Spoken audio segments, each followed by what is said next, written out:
Farms in the sky, groundbreaking approaches, and making sure there's enough food for a growing population.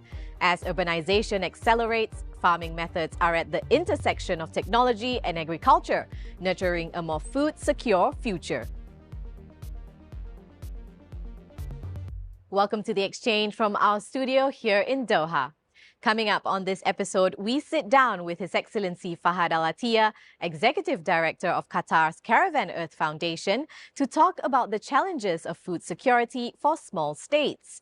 And later on the show, we speak to Daniel Khashab, CEO of the startup Choco, who's created a tech platform to combat food waste. The quest to feed 8.2 billion people without depleting the planet's resources has never been more important.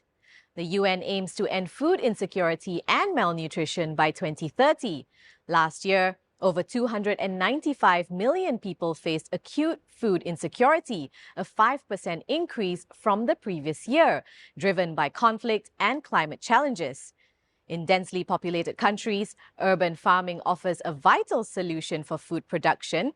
Around $40 billion is needed annually to boost sustainable farming, utilizing methods such as hydroponics, aquaponics, vertical farming, and community gardens to maximize limited space for fresh produce. Another key step to ensuring we have enough food for everyone is to reduce wasting what we already have. The UN estimates that 14% of the world's food, valued at $400 billion, is lost annually due to waste and unharvested crops. Despite its arid climate and water scarcity, Qatar has made significant strides in improving its agricultural practices as part of the government's commitment to food security and its Vision 2030 goals. I spoke with Fahad Al-Attiyah, Executive Director of Caravan Earth, a foundation focused on sustainable agriculture.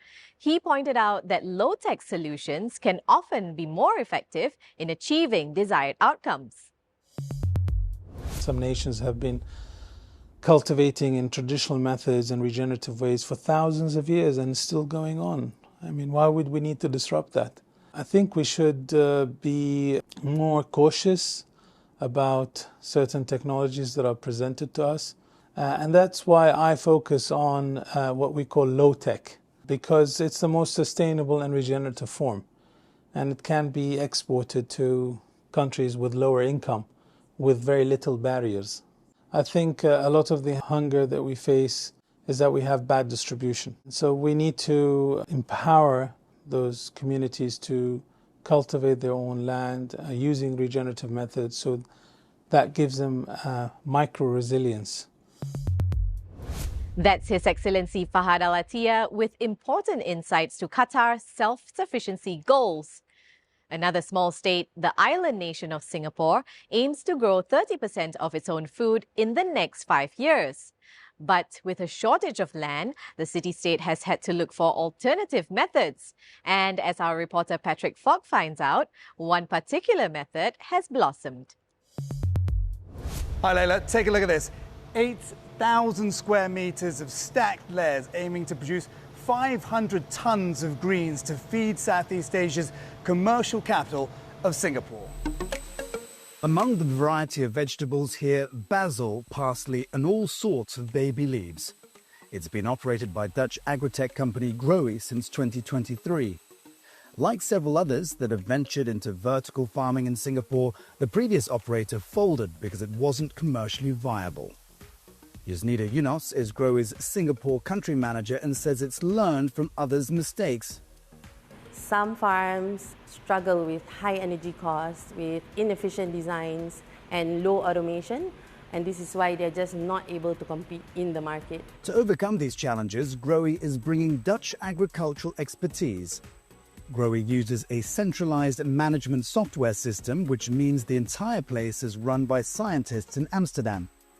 As well as the Singaporean knowledge and research, we're able to create new ways of farming that is both better for the people and planet.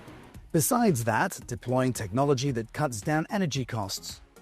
One of the things Growy does is it uses acclimatized climate cells to create microclimates for different plant zones, giving it humidity and temperature precision to reduce energy needs and maximize crop yield. Right now, Singapore only produces about 3% of its own food. But the COVID pandemic, supply chain disruptions and soaring inflation have highlighted the need for it to be more self-sufficient. Growy seems bullish business will sprout. Already, it's planning a second farm in Singapore to grow strawberries, mushrooms, and more.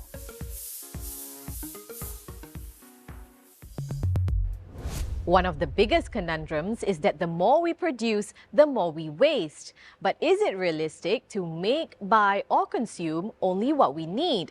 I spoke to Daniel Khashab, co-founder and CEO of Choco, a startup which uses data-driven solutions to streamline wholesale orders to reduce food waste.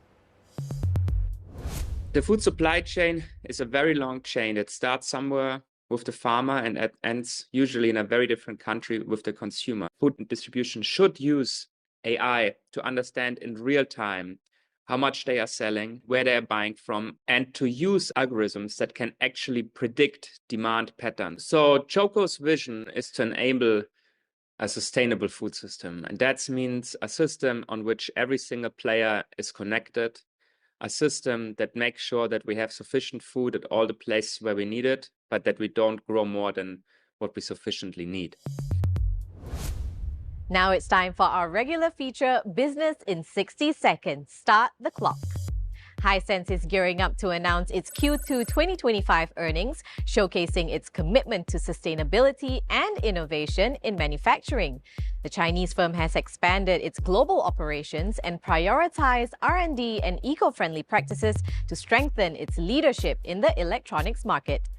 BYD is preparing to announce its Q4 2025 financial results as it sets its sights on selling half of its vehicles outside China by 2030.